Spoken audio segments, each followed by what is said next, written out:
وشر الأمور محدثاتها وكل محدثة بدعة وكل بدعة ضلالة أو كما قال صلى الله عليه وسلم. Alhamdulillah, syukur kita kepada Allah SWT. Sebelum tu terima kasih Puan Moderator. Hari ini saya bersiaran di rumah dan mohon maaf sebab mungkin orang kata apa, on time kena berhenti sebab rasa nak kena bawa anak ke hospital, ke klinik sebab dia macam apa, dia ada asma sebenarnya. Malam semalam dia macam tak berapa okey sikit, so saya rasa ambil masa sikit untuk okey lah tu insyaAllah. Cuma hari ini insyaAllah kita bersyukur kepada Allah SWT. Mohon Allah bagi kesihatan yang baik pada kita, keberkatan dalam kehidupan kita di dunia dan akhirat, dan diberi peluang untuk kita terus bersama-sama di dalam majlis ilmu insyaAllah. Hari ini kita masuk ke hadis yang ke-30. Kalau ikut dekat hadis kitab yang ada pada perempuan dan tuan-tuan, ada nombor berapa? Nombor 29. Betul 30. Sebab yang minggu lepas kita dah berhenti dekat apa? Fa innahunna mas'ulatun mustantaqat. Betul Okey. Hari ini kita akan masuk ke hadis yang ke-30 dekat kitab saya, tapi hadis yang ke-39 pada kitab kuning yang hidayah tu. Yang mana Allah Nabi Muhammad sallallahu alaihi wasallam berdasarkan hadis-hadisnya yang diriwayatkan oleh para sahabat melalui jalur-jalur yang banyak, yang mana kita sedang menelusuri beberapa riwayat yang dihimpunkan oleh Imam An-Nawawi rahimahullah di dalam kitabnya Al-Adhkar. Hadis ini yang seterusnya masih lagi kita berada di dalam satu bab yang menyatakan tentang kelebihan ataupun zikir-zikir yang tidak terikat dengan waktu. Maknanya zikir ini umum, bila-bila kita nak baca boleh. Wa rawaina fihima, dan kami meriwayatkan di dalamnya, di dalam keduanya dan di dalam Sunan An-Nasa'i. Di dalam keduanya itu maksudnya refer kepada hadis yang sebelumnya diambil. Contohnya di dalam hadis yang ke-27, yang Nabi yang Imam Nawawi kata kami meriwayatkan di dalam Sunan Abi Daud dan Sunan At-Tirmidzi. Lepas itu dia datangkan dengan riwayat-riwayat lain dan sebagainya, sehinggalah kita datang kepada hadis yang ke-30 ni. Imam An-Nawawi dia kata wa rawaina fihima wa fi Sunanin Nasa'i. Maksudnya hadis ini terdapat di dalam 3 kitab sunan, Sunan Ibn Majah, Sunan At-Tirmidzi dan Sunan An-Nasa'i. Dengan isnad yang hasan, dengan sanad yang hasan, dan klasifikasi hadis ini termasuk dalam kategori hadis hasan lah, daripada Abdullah bin Amr radhiyallahu anhuma. Itu sebab kalau belajar bahasa Arab, kalau bagaimana nak membezakan perkataan Omar dengan Amr, dia ada waw. Kalau Omar, kalau ain mim ra tidak ada waw, bacaannya adalah Omar. Kalau ain mim ra waw, bacaannya Amr. Okey? Daripada Abdullah bin Amr radhiyallahu anhuma qala, daripada Abdullah bin Amr, dia berkata, ra'aitu Rasulullah sallallahu alaihi wasallam ya'qidu tasbih. Aku melihat Rasulullah sallallahu alaihi wasallam ya'qidu tasbih. Maksudnya aku melihat Rasulullah sallallahu alaihi wasallam bertasbih sambil dia, baginda sallallahu alaihi wasallam, menghitung ataupun mengira tasbih itu. Maksudnya kalau kita gabungkan dengan hadis-hadis yang sebelum ini, maksudnya Nabi menghitung dengan jari lah, sebab dia menasihatkan seorang perempuan dan sahabat lain juga untuk menghitung dengan jari. Dan tidak menafikan juga Nabi menghitung dengan perkara lain, dengan cara yang lain, ataupun dengan kiraan-kiraan orang kata apa, menggunakan biji kurma ataupun batu-batu. Sebab hadis ini tidak menafikan. Maksudnya datangnya hadis ini dalam bentuk yang umum. Maksudnya Nabi menghitung. Tetapi bila kita fahami daripada dalil-dalil yang sebelum ini, kita melihat bahawa Nabi lebih rajih ataupun lebih orang kata apa, lebih utama untuk kita fahamnya menggunakan jari. Disebabkan juga terdapat di sana riwayat yang datang daripada jalur yang sama juga. Ada riwayat yang mengatakan biyaminihi. Maksudnya ya'qidu tasbiha.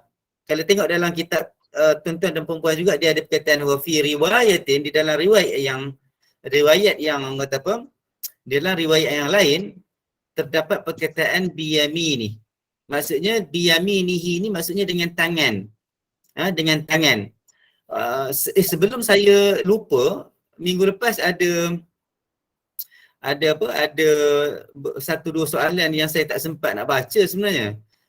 Di antaranya adalah boleh ke tangan kanan sedang masak, tangan kiri sedang bertasbih dengan tasbih digital, yang tu tak ada masalah langsung. Cumanya berkaitan dengan kalau kita tak buat benda lain, kita bertasbih saja dan tangan kanan kita kosong, kita dahulukan tangan kiri, kurang baiklah. Kalau tangan kanan kita kosong daripada buat perkara yang kita nak buat pada ketika itu yang menggunakan tangan kanan, maka tangan kanan itu dibuat dululah dengan perkara yang mempunyai tanggungjawab yang besar lah. Contohnya masak, nak menjaga orang kata apa, kebajikan dan buat kerja yang kita wajib nak buat, sedangkan zikir itu sunat, maka berzikir atau menggunakan tangan kiri itu tidak ada masalah bagi orang kata apa, pendapat ulama-ulama lah.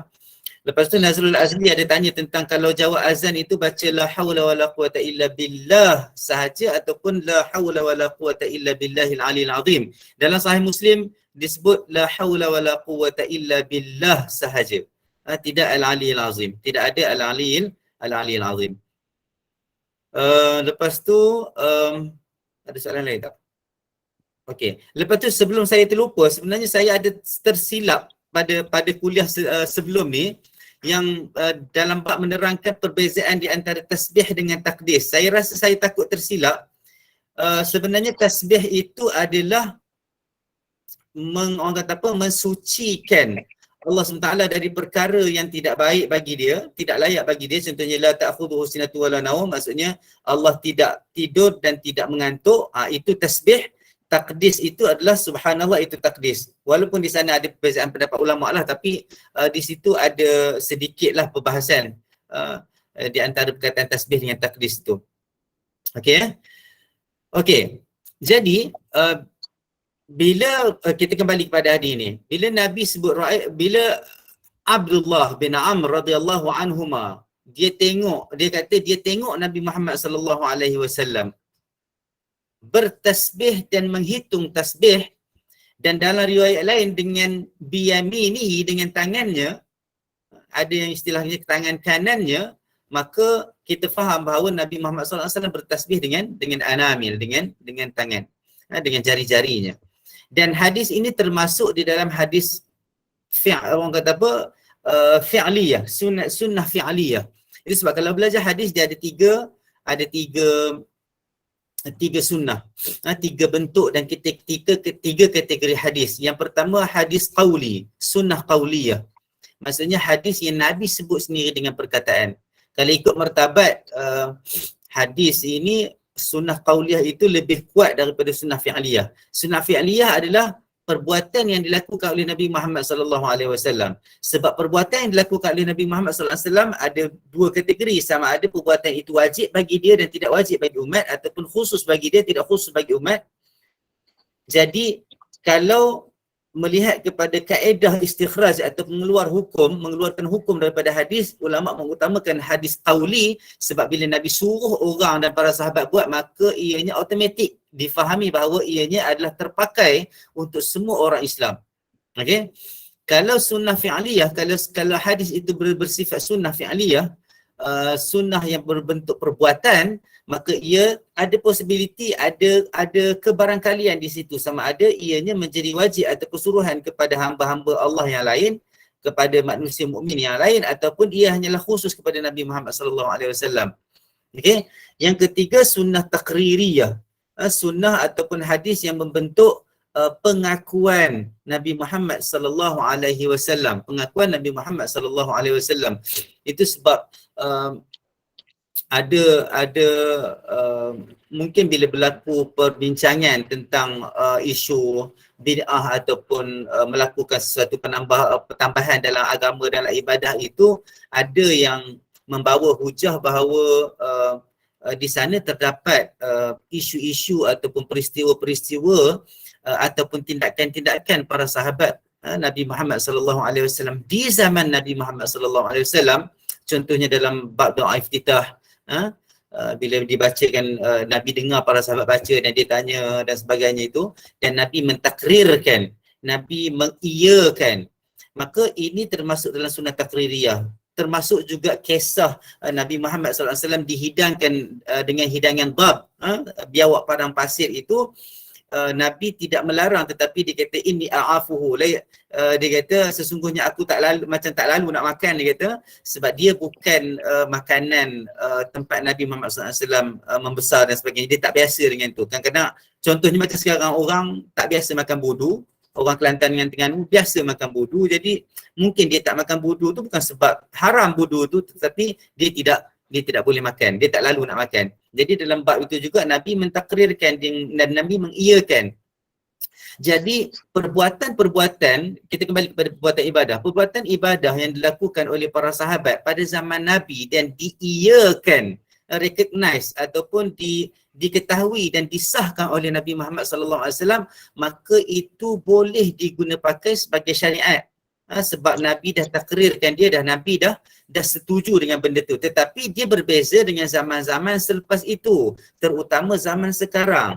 Jadi tidak boleh dilakukan penambahan apa-apa kecuali dengan dalil dalam bab ibadah, sebab kita dah tak ada Nabi untuk mengiyakan ataupun menidakkan perkara itu. Sedangkan bila Nabi wafat sahaja, agama Islam itu sudah lengkap dengan segala syariat yang dah disusun oleh Allah Subhanahu Wa Taala secara sempurna. Okey, jadi 3 sunnah itu kena faham. Kalau tengok dekat sini, ini termasuk dalam sunnah fi'liyah sebab Abdullah bin Amr yang tengok Nabi Muhammad sallallahu alaihi wasallam buat. Jadi gabungan di antara sunnah fi'liyah dengan sunnah qauliyah yang Nabi suruh perempuan orang kata apa, berzikir dengan zikir-zikirnya, dengan yaqdul anamil, macam yang hadis yang sebelum ni, sesungguhnya jari-jari jemari itu dia akan ditanya nanti, akan diminta untuk bercakap, berkata-kata nanti, maka itulah di antara sunnah Nabi Muhammad sallallahu alaihi wasallam yang mana dia menyuruh kita menggunakan kaedah menghitung tasbih-tasbih yang kita baca. Tapi ada juga orang tanya, kalau tak hitung boleh ke? Dia tidak jadi berdosa tapi kita tak ikutlah Nabi. Maksudnya kalau ada kelapangan dan kebolehan untuk kita menghitung, kita ada jari, Allah bagi kita jari.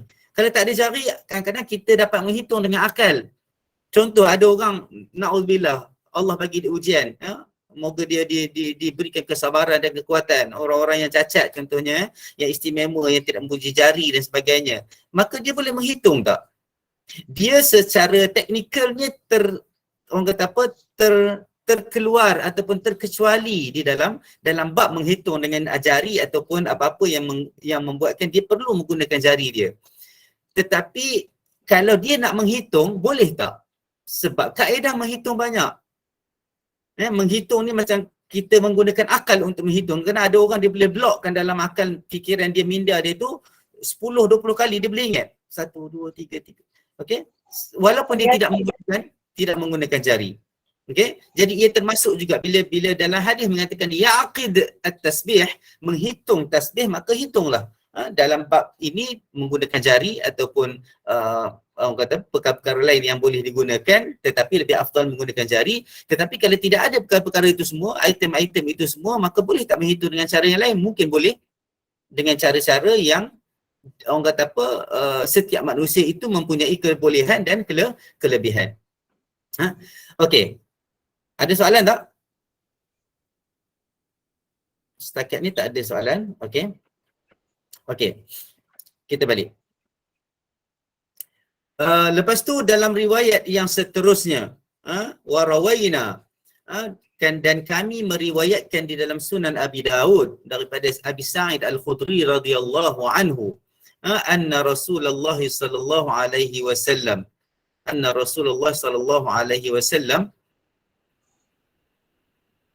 qala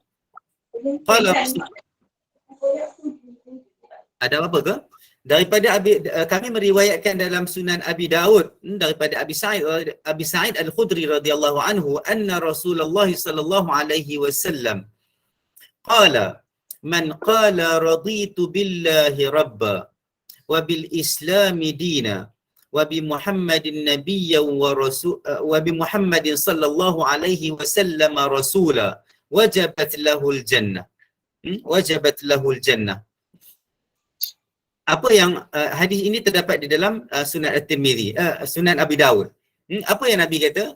Daripada Abi Sa'id Al-Khudri radhiyallahu anhu, dia berkata, Nabi Muhammad sallallahu alaihi wasallam bersabda, sesiapa yang mengatakan ataupun membaca zikir raditu billahi rabba wa bil islami dina wa bi Muhammadin sallallahu alaihi wasallam rasula, wajabat lahul jannah. Wajabat lahul jannah. Sesiapa yang berkata membaca aku redha, raditu billahi rabba, aku redha dengan Allah, aku redha Allah itu sebagai Tuhanku dan Islam itu sebagai agama dan Nabi Muhammad sallallahu alaihi wasallam itu rasul yang diutuskan oleh Allah Subhanahu wa taala, wajabat lahul jannah. Maka telah wajiblah baginya syurga. Bila kita menyebut, kita kena faham, aku raditu billahi rabba. Ada orang tanya, boleh tak baca dalam ramai-ramai radina billahi rabba wa bil islami dina wa bi Muhammadin nabiyya wa bi Muhammadin sallallahu alaihi wasallam rasula. Maksudnya tukar dhamir ataupun tukar kata nama itu daripada aku kepada kami. Boleh tak? Ada ulama kata boleh, tak ada masalah, tetapi lebih afdal kita menggunakan lafaz yang datang daripada Nabi Muhammad sallallahu alaihi wasallam bila dia mengajarkan kita tentang suatu perkara. Itu sebab dia kembali kepada perkara yang berkaitan dengan zikir beramai-ramai, wirid selepas solat dan sebagainya. Maka itu khilaf-khilaf yang kita berlapang dada dengan pendapat-pendapat masing-masing. Tapi mengikut pendapat ramai ulama, mengikut nas ataupun teks yang asal yang berada di dalam sunnah itu lebih utama untuk kita gunakan. Apa maksud wajabat lahul jannah? Telah wajib baginya syurga. Adakah hanya sebut je raditu billahi rabba wa bil islami dina wa bi Muhammadin nabiyya wa bi Muhammadin sallallahu alaihi wasallam rasula, itu membuatkan kita terus masuk syurga tanpa kita melakukan amalan-amalan lain? Hadis ini, hadis perlu difahami secara nisbiyah. Secara, orang kata apa, secara subjektif. Secara, orang kata apa, secara holistik. Itu sebab kalau kita tengok, hadis-hadis yang lain, contohnya bila Nabi kata dalam satu hadis, man qala la ilaha illallah dakhala al-jannah. Kalau siapa-siapa yang kata dan menyebut la ilaha illallah, dakhalal jannah, siapa yang menyebut la ilaha illallah masuk syurga, maka adakah ia akan masuk syurga tanpa ibadat-ibadat lain? Maksud dekat situ dalam hadis itu adalah sesiapa yang menyebut la ilaha illallah dengan segala hak diberikan kepada la ilaha illallah itu, maka perlulah dilakukan segala-galanya, termasuk berakidah dengan akidah Ahlussunnah wal Jamaah, segala rukun iman dan sebagainya. Lepas tu melakukan solat, melakukan segala hukum hakam, segala syariat Allah Subhanahu Wa Taala yang diutuskan dan diajarkan kepada kita, yang disuruh kepada kita dan ditegur untuk kita melakukannya, maka baru masuk syurga. Okey. Jadi itu semua adalah sebab ada ulama dia kata ba'da ta'zib, masuk syurga, boleh masuk syurga. Siapa yang kata la ilaha illallah, siapa yang berakidah dengan akidah Ahlussunnah wal Jamaah, yang berakidah dengan la ilaha illallah Muhammadur Rasulullah, akan masuk syurga. Tetapi kalau dia buat dosa, kalau dia buat dosa dan kesalahan, maka ia akan berlaku, masuk syurga itu akan berlaku selepas ta'zib, selepas penyiksaan yang dilakukan yang diberikan oleh Allah SWT sebagai balasan terhadap apa yang dilakukan dari segi dosa dan kemungkaran. Okey? Macam nampak ada soalan tadi. Okey. Cuba cara bacaan yang betul bagaimana Ustaz perlu ulang semula tak? Oh, doa mana? Doa tadi ke? Raditu billahi rabba wa bil islami dina wa bi Muhammadin sallallahu alaihi wasallam rasula. Kita dah biasa dah dengan dengan perkataan nabiyya tu. Kita dah biasa dah dengan perkataan nabiyya wa rasula. Saya tak sempat nak cari yang ni sebenarnya. Nabiyya wa rasula. Sebab dia ada orang kata apa? Dia ada beberapa riwayat juga sebenarnya, cumanya kena tengok balik. Adakah riwayat itu sahih ataupun tidak? Yang tu saya tinggal dulu boleh tak? Nanti kita kembali balik kepada itu, dan buat masa ini kita cuba ubah untuk kita ikut dulu Wabi Muhammadin sallallahu alaihi wasallam rasula. Wabi Muhammadin sallallahu alaihi wasallam rasula. Kita biasa baca dah raditu billahi rabba wa bil islami dina wa bi Muhammadin sallallahu alaihi wasallam nabiyya wa rasula, ataupun kita tak baca pun sallallahu alaihi wasallam, kita baca raditu billahi rabba wa bil islami dina wa bi Muhammadin nabiyya wa rasula. Ada juga yang baca macam tu.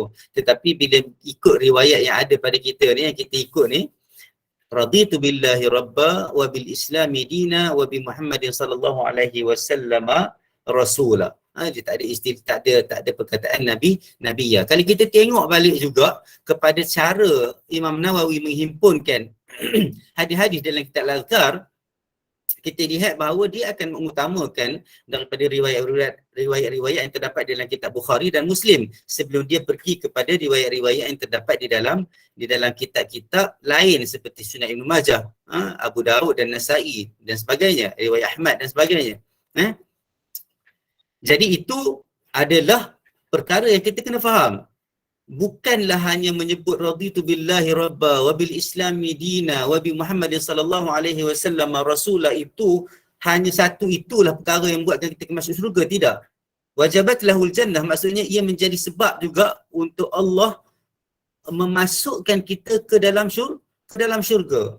Sebab-sebab lain banyak. Qaulu la ilaha illallah pun masuk syurga juga. Kalau tak boleh juga. Jadi maka ianya bukanlah hanya sekadar menyebut, tetapi ia perlu difahami bahawa seorang manusia yang reda dengan Allah sebagai Tuhan. Contohnya ada orang dia kata raditu billahi rabba, tetapi dia tidak reda. Dia sentiasa menyalahkan Allah SWT tentang takdir dia dan sebagainya. Maka ia tidak memenuhi syarat untuk dia masuk syurga.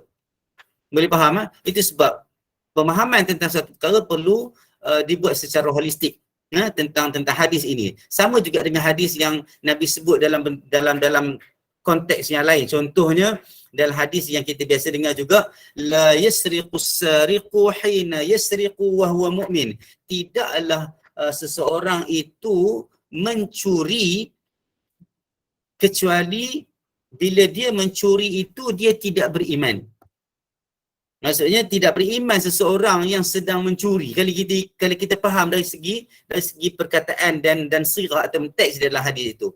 La yasriqus sariqu hina yasriqu wa huwa mu'min. Tidaklah seorang itu mencuri kecuali ketika dia mencuri itu dia tidak beriman. La, sebab adalah nafi dekat depan. Jadi ulama kata bukanlah ia itu bila dia mencuri masa tu dia tidak beriman.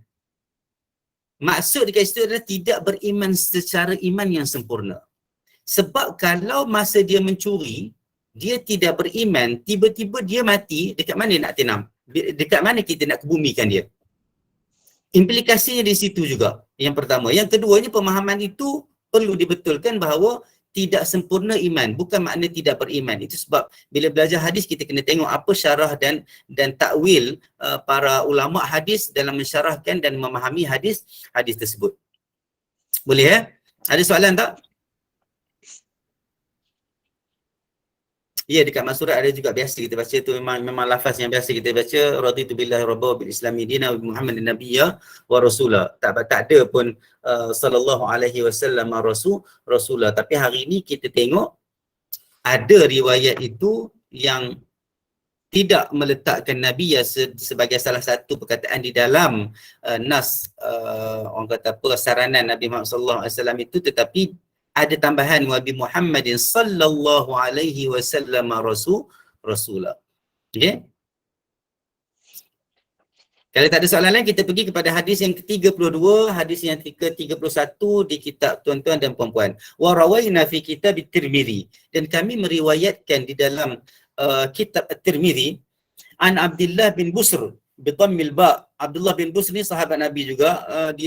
Dia meninggal, dia wafat pun tahun 73 70 lebih lah, dah jauh selepas kewafatan Nabi Muhammad SAW, dan dia terlibat dengan pemerintahan Muawiyah bin Abi Sufyan dan sebagainya dalam pembukaan kota-kota, orang kata apa, kota-kota Islam yang dibuat oleh tentera-tentera Islam dalam orang kata apa, perluasan kuasa Islam di tanah orang kata persekitaran di Syam dan sebagainya. Abdullah bin Busr bi dhammil ba al-muwahhadah wa iskanis sin wal muhmalah, yang ni tak perlu terjemahlah sebab ia adalah penerangan bagaimana nak sebut Busr tu. Sebab kalau orang tak biasa dia akan sebut Basr ke Bisr kan. Jadi bacaannya adalah dengan Busr. An Abdullah bin Busr, daripada Abdullah bin Busr bi dhammil ba, dengan membariskan hadapan ba al-muwahhadah, maksudnya baris satu di hadapan, iskanus sin dengan mematikan sin, al-muhmalah. As-sahabi radhiyallahu anhu anna rajulan qala ya Rasulullah inna syara'i' al-islam qad kathurat alayya fa akhbirni bi syai'in atathabbatu bihi atashabbathu bihi. Qala la yazalu lisanuka ratban min dhikrillahi ta'ala. Qala at-Tirmizi hadithun hasanun. Kami meriwayatkan di dalam kitab at-Tirmizi, Sunan at-Tirmizi, daripada Abdullah bin Busr, as-sahabi radhiyallahu anhu, seorang sahabat Nabi Muhammad sallallahu alaihi wasallam. Dia kata anna rajulan qala, seorang lelaki telah menyebut, telah macam mengadu, menceritakan. Bila kita kata dalam konteks ini, kita mungkin boleh kata dia mengadu, dan nak minta sedikit nasihat. Seorang lelaki mengatakan, ya Rasulullah, wahai Rasulullah, inna syara'i'al islami qad kathurat alayya.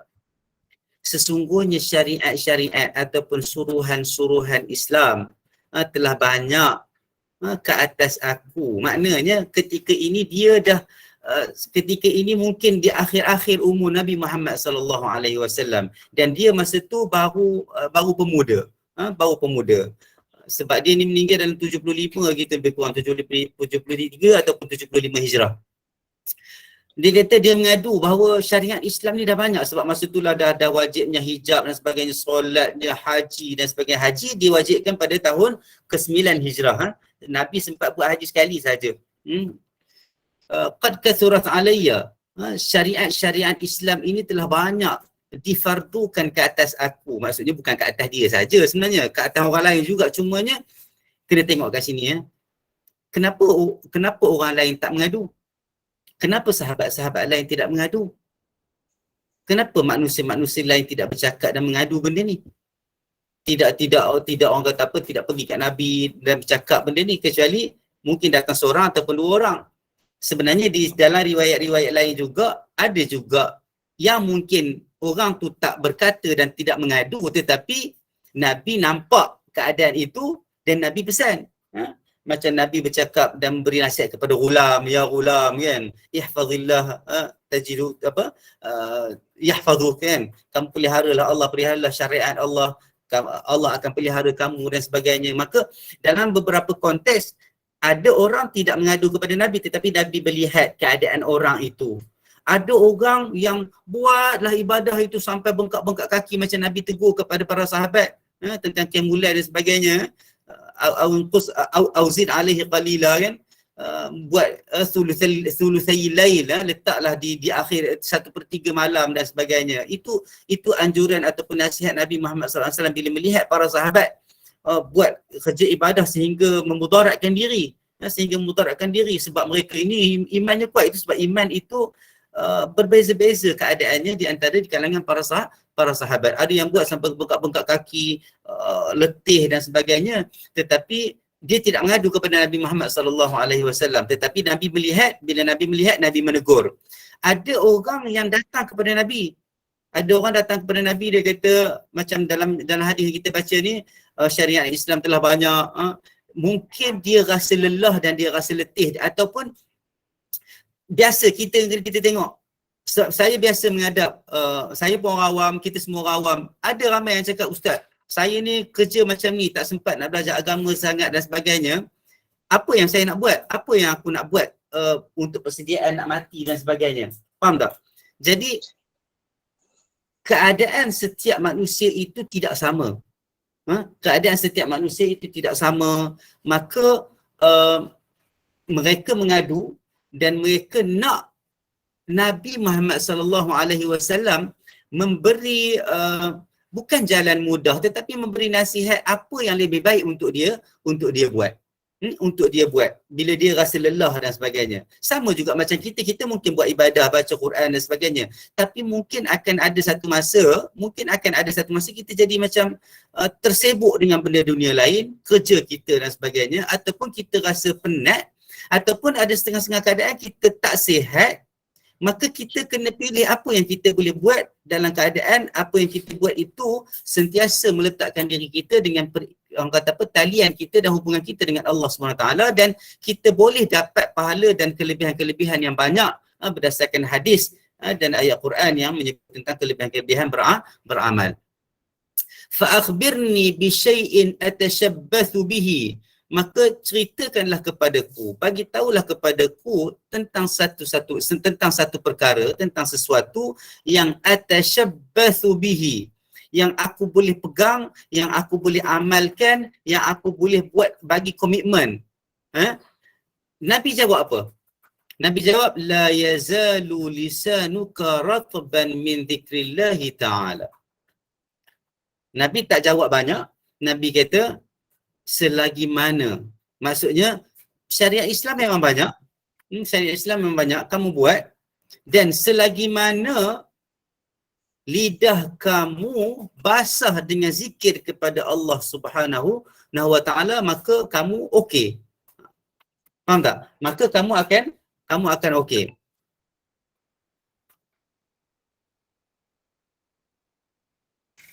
Jadi Nabi jawab soalan itu, Nabi jawab permintaan itu dengan mengatakan bahawa la yazalu lisanuka ratban min dzikrillahi ta'ala, selagi mana lidah kamu basah dengan zikir kepada Allah Taala, maka kamu jangan takut. Memang tak ada terjemahan tu dekat dalam kitab. Saya tak ada kitab, saya tinggal kitab tu dekat pejabat. Macam mana terjemahan dia? Siapa boleh baca terjemahan dia? Saya nak tengok apa terjemahan dia dekat kitab terjemahan yang ada pada tuan-tuan dan puan-puan.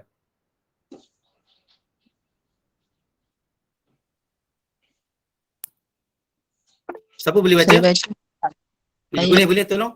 Saya baca ya Ustaz. Boleh.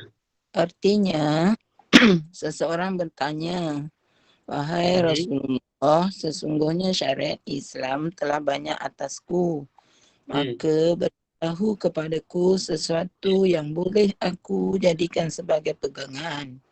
Baginda menjawab, jadikanlah lidahmu sentiasa basah dengan berzikir kepada Allah Subhanahu wa ta'ala. Itu je. Itu sahaja kan? Ya, maksudnya dia terjemahlah seharusnya jadikanlah lidah kamu basah dengan zikir kepada Allah Ta'ala kan? Betul tak? Macam tu terjemahan dia kan? Okey. Betul Ustaz. Hadis Hasan. Hadisnya hadis Hasan seperti mana yang disebut oleh Imam Tirmizi. Terjemahan begitu betul tetapi tidak harfiah. Betul, tak ada masalah. Boleh diterima dan betul. Maksudnya Nabi kata jadikanlah lidah kamu basah dengan zikir kepada Allah SWT. Itu satu terjemahan yang tidak harfiah tetapi betul dari segi konteksnya. Kalau saya nak terjemah secara harfiah, saya kena tambah sikit supaya maknanya sampai. Bukan menambah perkataan, orang kata apa, menambah-nambah, tetapi nak jadikan perkara itu difahami mengikut konteks yang betul. Sebab kalau nak terjemah kata jadilah, ada perkataan ini nak kata ij'al. Cara jadilah itu ij'al. Kun contohnya jadilah. Tapi dalam hadis ini tidak terdapat kata itu, tetapi diterjemah secara tidak harfiah di dalam kitab hidayah itu terbitan hidayah itu dalam bentuk jadikanlah lidah kamu. Maksudnya nasihat Nabi Muhammad SAW supaya lidah kita, lidah orang yang bertanya itu sentiasa basah dengan zikir kepada Allah Ta'ala. Ataupun kita boleh terjemah dengan terjemah harfiah, tetapi ada sedikit tambahan. Adalah dia terjemahan dia adalah la yazal. La yazal maksudnya selagi mana? Ya, selagi mana lisanuka, selagi mana lidah kamu basah dengan zikir kepada Allah Subhanahu Wa Taala, maka kamu jangan risau. Sebab Nabi mungkin dekat sini, orang ni risau. Kalau tidak, dia tidak mengadu.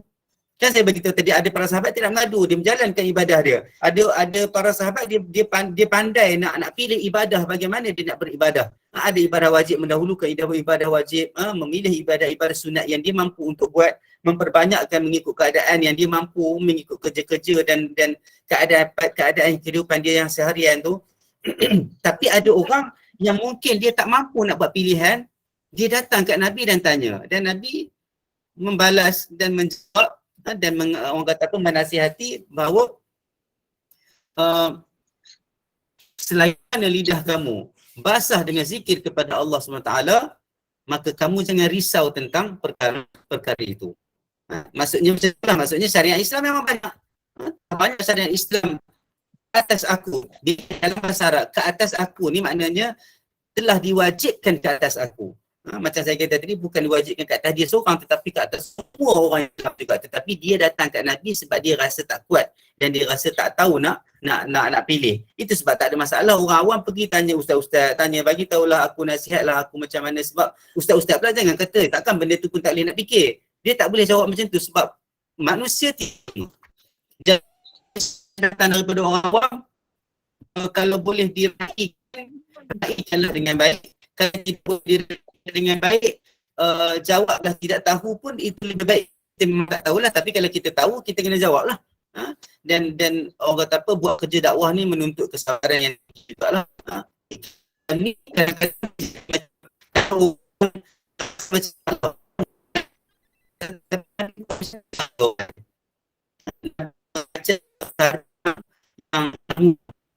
sebab dalam satu hadis yang lain, Nabi bila diminta untuk melakukan ukhtira, dia akan memilih untuk mengambil aisaruhuma, perkara yang lebih mudah. Memilih perkara yang lebih mudah makna memudah-mudahkan agama. Ada orang pilih perkara yang susah tetapi dia tak boleh nak buat banyak. Ada orang pilih perkara yang mudah tetapi dia boleh buat banyak dan lebih berkualiti. Jadi kita memilih itu di atas kapasiti kita, di atas kebolehan kita, bagaimana kita nak melakukan, kemampuan kita nak melakukan ibadah-ibadah yang Allah suruh kita buat dalam perkara sunat. Tetapi dalam perkara wajib, itu perlu kita gembling tenaga kita dan usaha kita untuk buat perkara wajib. Jadi dia ada priority dekat situ dalam ada pengamalan, kerangka pengamalan Islam, ibadah Islam itu sendiri. Okey. Kalau di dalam orang kata apa, di dalam kitab ini dia kata bila sebut tentang lisan ratban bi dzikri tu, dia kata apa? Dia kata fi tabaqat, nampak saya share dekat fi tabaqat asy-Sya'rani al-Kubra, dalam kitab tabaqat asy-Sya'rani al-Kubra dia kata tarjamat Abi Darda, dalam biografi Abi Darda dia kata apa? Dia kata annahu kana yaqul innal ladzina alsinatahum ratbatan min dzikrillahi yadkhulu ahaduhumul jannah wa huwa yadhhak. Ini hadis dia dah termasuk dah hadis mauquf lah. Hadis mauquf dekat Abi Darda. Siapa-siapa yang lidah mereka itu basah dengan zikir kepada Allah SWT, dia kata masuk syurga salah seorang daripada mereka itu dalam keadaan dia senyum. Yang ni orang kata ini mauquf radhiyallahu anhu. Dan Sya'rani dia kata, aku berkata al-murad bil rutbah, maksudnya apa yang dimaksudkan dengan lembab itu basahnya. Sebenarnya rutubah ini lembab, sebenarnya dia bukan basah macam kita faham berair-air, tak, dia basah. Basah tu maksudnya ada operasi berlaku dekat mulut kita sehingga mulut kita ini tidak kering, tidak kering. Adamul ghaflah, dia kata yang dimaksudkan dengan basahnya lidah itu, lembabnya lidah itu adalah adamul ghaflah, adalah tidak ghaflah, tidak leka dan tidak lalai. Ni orang utara dia guna perkataan Arab, dia kata ghaflah. Ghaflah ni lalai lah, leka. Cuai. Ghaflah ini cuai. Fa innal qalb idza ghafil, sesungguhnya leka yabisal lisan wa kharaja an kaunihi ratba. Dia kata bila hati itu ghaflah, maksudnya leka, maka lidah pun akan jadi kering. Yabisal lisan, lidah akan jadi kering. Maknanya dia akan terkeluar daripada keadaan satu orang yang mempunyai lidah yang basah dengan zikir kepada Allah Subhanahu wa taala. Wa qala At-Tibi, dan Imam At-Tibi rahimahullah, dia kata apa? Dia kata rutubatul lisan dalam kitab Al-Futuhat. Dia kata rutubatul lisan kinayatun an suhulati jaryanihi. Dia kata basahnya lidah itu adalah kinayah ataupun kiasan kepada mudahnya berlaku beberapa pergerakan di dalam mulut. Maksudnya menyebut zikir kepada Allah Taala lah. Kama anna yabisahu kinayatan an dhiddi. Bahkan di sebalik lidah menunjukkan bahawa tidak berlaku apa-apa operasi atau proses dalam mulut seseorang itu dari segi zikir kepada Allah SWT. Summa inna jaryani lisan hina idin ibaratun an mudawamati dzikr. Maka bila berlakunya pergerakan lidah di dalam mulut seseorang insan itu, seorang hamba Allah itu, bila bergerak di lidah itu, berlakunya proses berzikir itu, makna dia dekat situ adalah mudawamah. Mudawamah ni konsisten, istiqamah di dalam zikir. Itu apa yang disebut oleh Imam di dalam Tabaqat Asy-Sya'rani dan juga di dalam Imam At-Tibi rahimahullah di dalam kitab Al-Futuhat. Maka kita boleh faham maksudnya hadis ini kategorinya hasan. Maka nak ceritanya bila kita rasa susah, kita rasa resah dan sebagainya, kita rasa macam kita sibuk sangat, maka pelihara juga. Maknanya yang wajib itu memang kita wajib buat. Fikir kepada Allah yang mana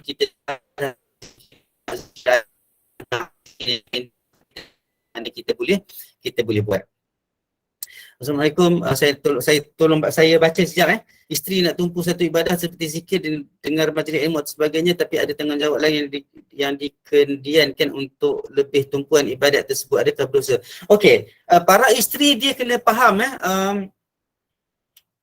sebenarnya ada khilaf jugalah dari segi isu buat kerja dalam rumah dan sebagainya, tetapi menjaga kebajikan suami itu adalah wajib, tetapi ia juga subjektif. Janganlah sampai suami itu tak tolong langsung dan sebagainya, sebab suami Nabi Muhammad SAW dia tolong juga, Aisyah dia tolong isteri-isteri dia dekat rumah juga. Segala kerja-kerja rumah itu Nabi tolong. Ada riwayat-riwayat menceritakan Nabi tolong. Bukanlah maksudnya seluruhnya diberikan kepada isteri, tetapi isteri kena faham yang mana wajib, yang mana sunat. Sebab zikir adalah sunat, tetapi tanggungjawab isteri menjaga kebajikan suami, anak-anak dan sebagainya bersama-sama suami. Maksudnya suami ada tanggungjawab untuk jaga rumah, suami ada tanggungjawab untuk bantu isteri, suami ada tanggungjawab juga untuk jaga anak-anak, isteri juga ada tanggungjawab yang sama dan mungkin lebih sikit disebabkan orang perempuan banyak kerja-kerja ni di rumah, orang lelaki banyak kerja-kerjanya di luar secara umumnya. Walaupun sekarang ni banyak orang perempuan duduk dekat rumah bekerja dan suami banyak duduk dekat rumah juga dalam banyak masanya walaupun dia bekerja. Jadi itu adalah perkara-perkara yang agak terpencil lah. Tetapi dari segi hukum adatnya, orang lelaki banyak di luar rumah buat kerja-kerja secara kerja orang lelaki lah, mencari nafkah dan sebagainya, dan isteri banyak buat kerja di rumah. Maka kewajipan dia menjaga kebajikan anak-anak dan rumah dia sendiri, suami dia dan sebagainya, makan minum dan sebagainya, maka itu adalah wajib. Maka ibadah sunat ini dia pilihlah mana yang dia mampu nak buat. Daripada apa yang kita belajar sebenarnya mungkin tidaklah menjadi masalah sangat kalau kita nak mengamalkan zikir dalam bentuk yang umum. Maksudnya sambil-sambil masak boleh zikir, sambil-sambil bangun tidur boleh zikir, sambil-sambil gosok baju boleh zikir. Tapi tiba-tiba dia kata saya tak mampu nak berzikir sambil gosok baju, tak apalah, gosok baju lah. Kan? Betul tak? Maksudnya gosok baju lah. Sekejap lagi nak pakai baju keperluan-keperluan rumah. Kalau tidak nanti dia akan jadi huru-hara. Contohnya macam saya nak berzikir dululah, baju tak basuh, tiba-tiba balik-balik anak nak pakai baju tak ada. Suami nak pakai baju tak ada. Dia akan jadi satu benda yang membuatkan benda tu jadi fitnah dalam rumah tangga. Maka perlu dijaga yang tu dulu. Bukan saya menidakkan isu zikir, tetapi kita kena pandai tengok. Nanti kalau rumah tangga dah porak-poranda dan kacau bilau, nak berzikir memang tak ada.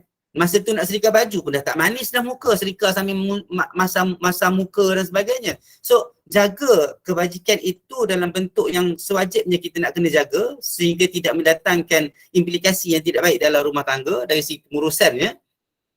Zikir itu sunat dan tempatnya banyak. Zikir umum banyak sangat-sangat.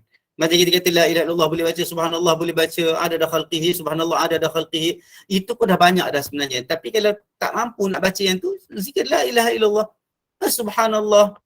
Macam Nabi pesan kepada Yusairah al-Muhajirah, al-Ansar itu, kan? Baca tasbih, kira dengan jari tak ada masalah, sambil-sambil. Dalam bab majlis ilmu kena betul-betul ada mutual understanding. Yang ni pun banyak juga sebenarnya terjadi di kalangan suami dan isteri. Mohon maaf sikit saya kena sebut juga benda ni sebab kadang-kadang contohnya ada suami dia tak sempat nak ajar isteri dia fardu ain. Suami tak sempat nak ajar isteri dia fardu ain tetapi larang untuk majlis ilmu, itu pun tak kena juga. Ada isteri dia dah tahu dah sedikit untuk amalan fardu ain dia, baca Quran dia sikit dan sebagainya, tetapi dia nak sangat ikut majlis ilmu sehingga dia orang kata apa, tidak mampu nak buat dan tidak sempat nak buat kerja-kerja yang sepatutnya dia jaga rumah tangga. Itu juga tidak kena dan tidak bagus.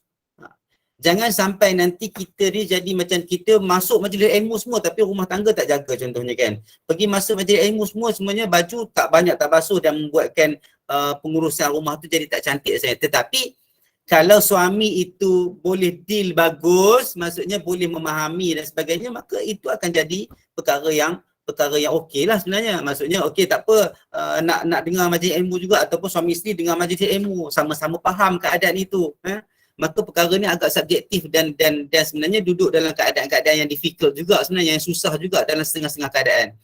Cuma kita doakan, kita mohon daripada Allah Ta'ala mudahkan kita untuk berada dalam majlis ilmu, Allah bagi kita peluang untuk kita berzikir dengan baik dan sebagainya. Maka kita harap benda-benda tu jadi dengan dalam bentuk yang harmoni di dalam rumah tangga, tidak ada gaduh-gaduh. Sebab kita nak buat benda baik, nak berzikir tetapi jangan tinggal benda wajib. Nak ikut majlis ilmu, jangan sampai bergaduh dengan suami. Maka kalau suami tak bagi dan dia dah ajar dah fardu ain, boleh solat, boleh baca Quran dan sebagainya, dia kata duduklah diam-diam kat situ, bacalah Quran mana yang awak boleh baca, berzikirlah mana yang awak boleh berzikir. Maka itu nanti dia jawab, mungkin dia perlukan, kadang-kadang ada orang lelaki dia perlukan suami isteri dia duduk depan mata dia bukan buat apa pun, saja dia nak tengok, mana tahu, wallahualam, kalau dia tak bagi adalah sebab mungkin ikut sahaja. Selagi mana ia adalah satu benda yang tidak wajib tahap tingkat tinggi. Tetapi kalau memang isteri tak pandai baca Quran, isteri tak pandai solat, isteri tak tahu hukum hakam puasa dan suami tak bagi ikut majlis ilmu dan suami juga tak ajar, maka isteri boleh pergi untuk belajar. Isteri boleh ikut untuk mengikut majlis ilmu sebab la ta'ata li makhluqin fi ma'siyatil khaliq. Tidak ada ketaatan kepada makhluk dalam buat maksiat kepada yang maha mencipta. Sebab kalau kita tak tahu nak semayang, macam mana kita nak semayang? Kalau kita tak tahu nak baca Quran, macam kita nak baca Quran? Sebab itu termasuk dalam fardu ain. Maka yang ni perlu difahami betul-betul. Kalau setakat nak maksudnya kita kata ikut majlis ilmu, buat satu ibadat yang sunat sebagainya dan kita kendiankan untuk bagi lebih tumpuan kepada ibadat tersebut, boleh dikendiankan tetapi pandai-pandailah kita menyusun masa tu. Kita kena pandai-pandai menyusun masa sebelum perkara yang tidak baik berlaku. Contohnya macam saya kata tadi dari segi pengurusan rumah tangga tu sendiri. Kalau kita boleh urus, masuklah. Nak kemudiankan ke apa ke, itu setting kita faham sendiri. Ada suami tak ada masalah pun. Ada suami mungkin ada masalah sikit, mungkin dia letih ke apa ke, dia tak selesa. Dia balik contohnya kan, walaupun rumah tu bersih kadang-kadang, rumah tu elok sebagainya, makanan dah siap dah dekat dapur, tetapi dia rasa nak tengok bini dia ambil air ke apa ke, maka kita buatlah, insya-Allah buatlah. Yang itu juga pun sebenarnya dapat pahala juga. Itu sebab saya kata tadi, kalau ada orang boleh iron baju sambil berzikir, ironlah baju sambil berzikir. Kalau ada orang dia kata tak boleh lah nak kena iron baju nanti hangit, dia kata iron baju, niatlah berzikir, niatlah untuk kemaslahatan dan menjaga rumah tangga, menjaga suami, menjaga anak-anak, dapat pahala juga insya-Allah. Itu juga termasuk dalam amal-amal kebaikan seorang isteri. Orang lelaki mana sempat nak serika-serika baju sangat, nak susu baju, nak basuh baju sangat. Maka orang perempuan ada kelebihan dalam bab itu, orang lelaki ada kelebihan dalam bab lain. Okey. Zikir dengan tilawah yang mana? Sebenarnya kalau ikut Puan Muslihah, kalau ikut zikir, sebab baca Quran itu zikir juga. Maksudnya kalau yang terbaik adalah baca Quran. Kalau ikut tingkatan standardnya adalah Quran lah. Sebab itu kalamullah. Itu kalamullah. Tapi baca Quran ni kadang-kadang dia sebenarnya, siapa yang biasa baca Quran sebenarnya kadang-kadang dia dah biasa, okey. Kalau orang yang dah biasa baca Quran pun sebenarnya kadang-kadang dia jadi berat, sebab Quran ni berat. Sebab Quran ni dia punya power tu kuat. Tapi ada orang baca Quran jadi lancar, ada orang baca Quran diuji dengan rasa berat, rasa letih, maka dia akan pergi ke zikir. Jangan tinggal langsung. Tapi ada orang yang boleh baca Quran teruskan baca Quran, sebab dalam Quran juga ada zikir-zikir. Al-Quran itu sendiri zikir, Al-Quran itu kalamullah SWT, itu berada di atas ranking yang paling tinggi sekali, maka itu lebih baik. Sudah zikir dengan, okey. Suara saya kacau ke? Jemaah? Jelas je Ustaz. Dah jelas. Tak ada putus-putus Tadi putus lah tapi ada. Okey. Okey, Ustaz, kita dengar kuliah sambil masak-masak kemas-kemas juga. Boleh. Yang tu lagi bagus. Cumanya ada sedikit kerisauan kalau ada perkara-perkara yang mungkin takut terlepas sikit-sikit. Takut terlepas benda-benda yang saya sebut atau ustaz lain sebut dan kita faham secara partial, secara separuh. Yang tu saya risau, sebab saya pernah cakap tentang, saya pernah sebut kat sini ke tak ingat. Saya pernah ada saya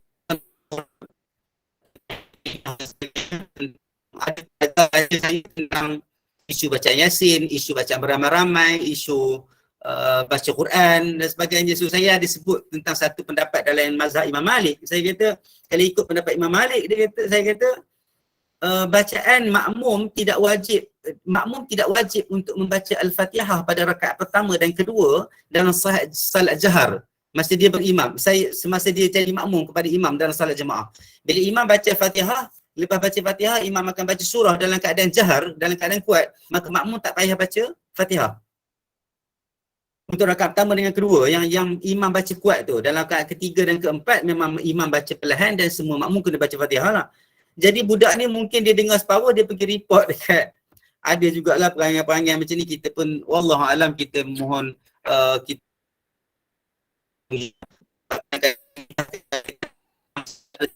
ini sebenarnya menimbulkan fitnah. Sampai ustaz tu telefon saya, dia kata, Azhar, kenapa dia kata entah kata tak payah baca Fatihah di dalam solat? Saya kata masya-Allah, saya kata siapa yang bagi tahu? Kan? Jadi perbincangan tu saya bincang dengan ustaz tu lama juga, rasanya dekat 20 minit lebih juga saya ceritakan tentang apa yang berlaku sebenarnya. Sebab kadang-kadang ada orang dia masuk ke kuliah sekejap je, dia masuk forum sekejap je, dia dapat satu potongan, lepas tu dia pindahkan kepada orang, bila tambah-tambah potongan itu mempunyai polemik dalam masyarakat. Sedangkan kita dah cerita dah satu-satu. Tentang isu Allah kata dalam Al-Quran, idza quri'al Quran fastami'u lahu wa ansitu. Bila dibacakan Al-Quran kamu kena dengar, diam, kan? Jadi Imam Malik mengambil dalil itu, meletakkan di dalam beberapa aplikasi ibadat dan sebagainya. Maka hasil daripada itulah berlakunya khilaf di antara mazhab Malik dengan mazhab Syafi'i, Abu Hanifah dan sebagainya. Walaupun Imam Syafi'i berguru dengan Imam Malik sendiri, maka benda ni biasa sebenarnya. Cumanya kita jangan, tu sebab saya kata benda ni dah biasa, dah berlaku dalam live saya sebenarnya. Bila kita sebut satu benda, sebenarnya kita tak sebut secara macam tu, tetapi dipindahkan kepada orang lain dalam bentuk yang lain sehingga dia jadi fitnah dan orang kata apa, pendapat perkara yang tidak betul. Jadi saya terangkan balik kepada ustaz tu, sebenarnya saya sebut macam ni. Sebenarnya saya kata kita belajar fiqh muqarran, kita belajar fiqh bandingan di dalam fiqh pun sebenarnya kita belajar tentang mazhab-mazhab lain. Dan kita tak boleh nak kata mazhab lain itu salah selagi mana mereka bergantung kepada, berasaskan kepada dalil-dalil yang sahih. Maka itulah. Jadi kalau nak kata dengar kuliah sambil masak-masak, pastikan perbahasan itu habis satu-satu. Kalau kita tak yakin, jangan sampaikan kepada orang lain kecuali benda yang kita yakin secara tepat. Boleh, tak ada masalah. Buat kuliah, dengar kuliah sambil masak-masak, maksudnya 2-3 benda berjalan. Memang sebenarnya kajian mendapati orang perempuan ni memang dia highway 3 lane sebenarnya. Dia boleh buat banyak-banyak benda. Dia sambil masak, jawab telefon kan, order makan, order barang dekat Shopee sekali jalan je. Kaki tengah mop lantai ni, gosok-gosok santan yang jatuh tadi ke apa, semua dia boleh jalan. Orang lelaki dia payah nak buat macam tu, dia buat single lane. Dia ada satu lane je jalan. Dia pergi balik je. Dia tahu pergi balik je. Orang perempuan dia ada 3 pergi, 3 balik. Jadi dia boleh cross. Dia ada flyover semua. Itu memang kajian orang psikologi buat lah. Tentang bagaimana perempuan itu, kehebatan orang perempuan itu, sebab orang perempuan dia boleh buat kerja rumah. Masak nasi dengan lauk-lauk ni dalam setengah jam, tapi baju lipat. Baju basuh, ada baju yang tersidai. Tapi kalau orang lelaki ni, macam satu cerita ni lah, disebut dalam satu ceramah. Dia kata orang lelaki ni, kadang-kadang bila balik, abang, ikan bilis dah habis dah dekat dapur tu. Nanti kain tu letak dekat dalam raga belakang pintu. Ada satu lampu dekat atas tu terbakar, tak tukar lagi. Kadang-kadang satu je dia buat, 2 lagi dia lupa, ataupun 3 dia lupa. Itu kelemahan kami orang lelaki lah, kami minta maaf banyak-banyak lah. Kan? Jadi kehebatan dan kelebihan orang perempuan ni ada, dan kelebihan dan kehebatan orang lelaki ada di tempat-tempat yang Allah dah susun untuk kita hidup. Okey. Ada soalan? Tak ada soalan okey.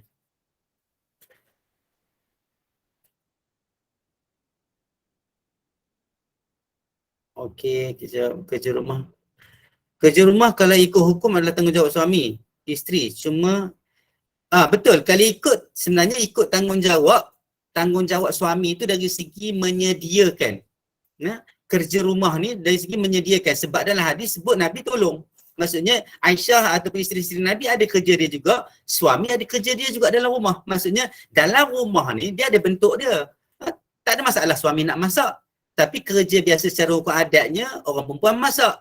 Tak adalah pula orang perempuan pergi paku pintu pecah dan sebagainya dalam rumah tu. Tak adalah pula orang perempuan keluar misi rumput. Betul tak? Jadi kerja rumah, yang dikatakan kerja rumah tu dia ada konteks dia ada kategori dia. Maksudnya macam saya kata tadi, orang lelaki kena buat kerja rumah juga, tapi kerja yang macam mana? Bukanlah setiap hari dia kena masak, sebab kerja itu kerja orang perempuan biasanya secara hukum adat. Secara hukum adat, sebab adat juga memberi hukum, orang kata apa, mempengaruhi dari segi penentuan hukum. Yang tu kena faham, al-adah muhakkamah. Dalam fiqh pun sebut. Maka takkan kita nak kata okey, Khadijah awak keluar pergi mesyuk rumput, saya nak masak lah, saya nak lipat kain.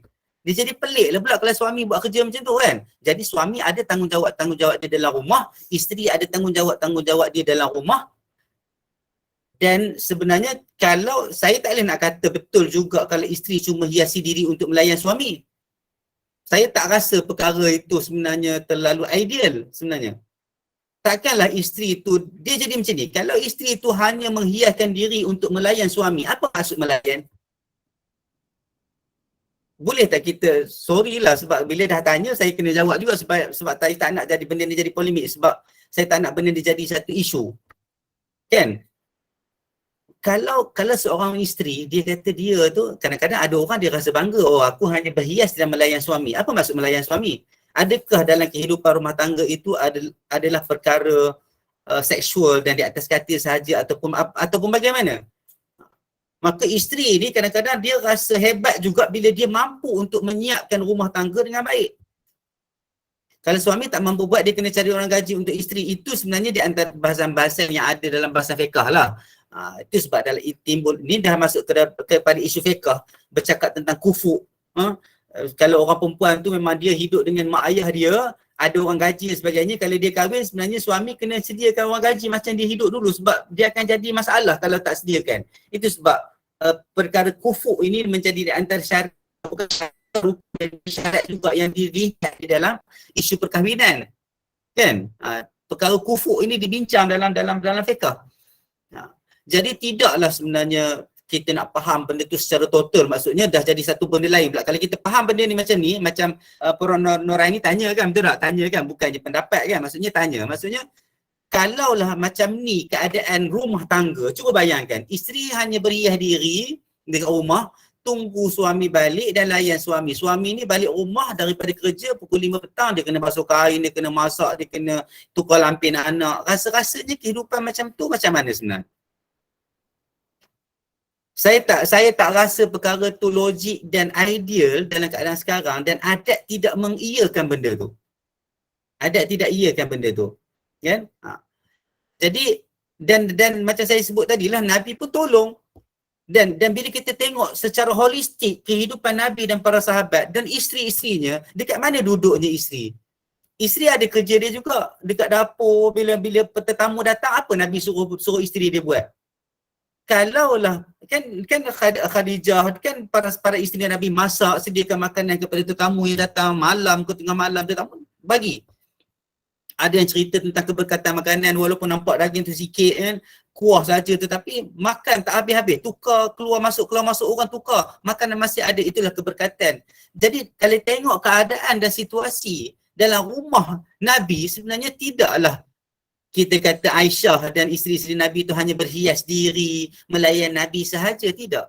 Aisyah dan isteri-isteri Nabi lain juga, Khadijah juga, ada kerja-kerja dia dalam rumah, dan Nabi juga ada kerja-kerja dia dalam rumah. Makanya kerja itu perlu difahami mengikut konteks yang betul, dan masing-masing ada tanggungjawab masing-masing. Jadi apa yang suami suruh isteri buat, sebenarnya dia menjadi wajib kalau benda tu baik. Kalau benda tu menjadi maksiat kepada Allah SWT, maka ia tidak menjadi wajib.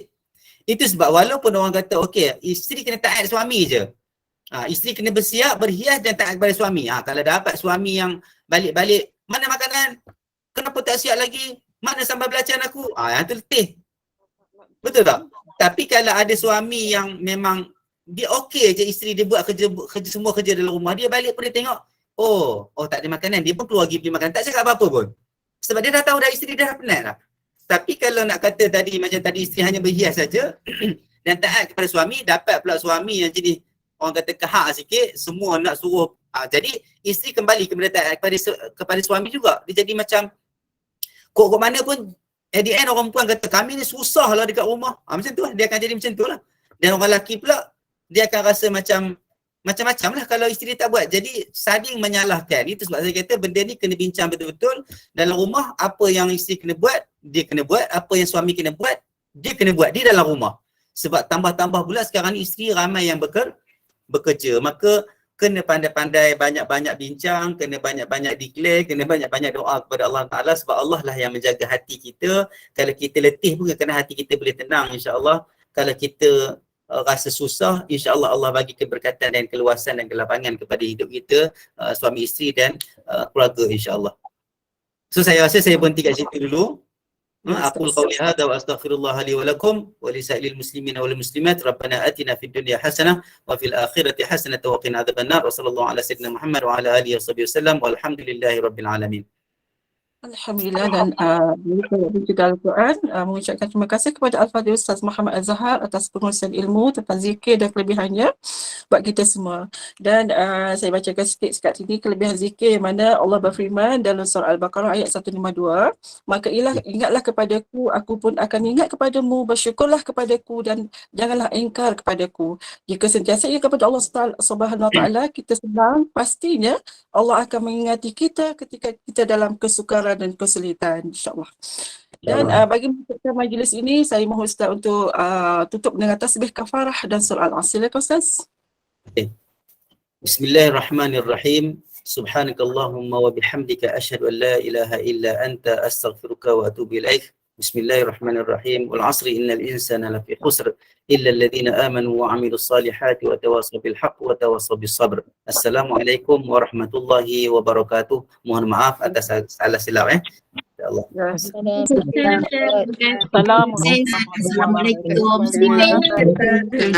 kasih semua. Terima kasih Puan Inul. Terima kasih Ustaz. Terima kasih Puan Inul. Assalamualaikum. Waalaikumsalam. Terima kasih Ustaz. Terima kasih semua. Assalamualaikum. Waalaikumsalam. Terima kasih. Assalamualaikum.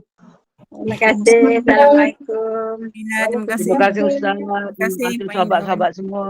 Ingat ada lagi dah. Alhamdulillah. Syukur. Dari Alhamdulillah. Kuala Mas-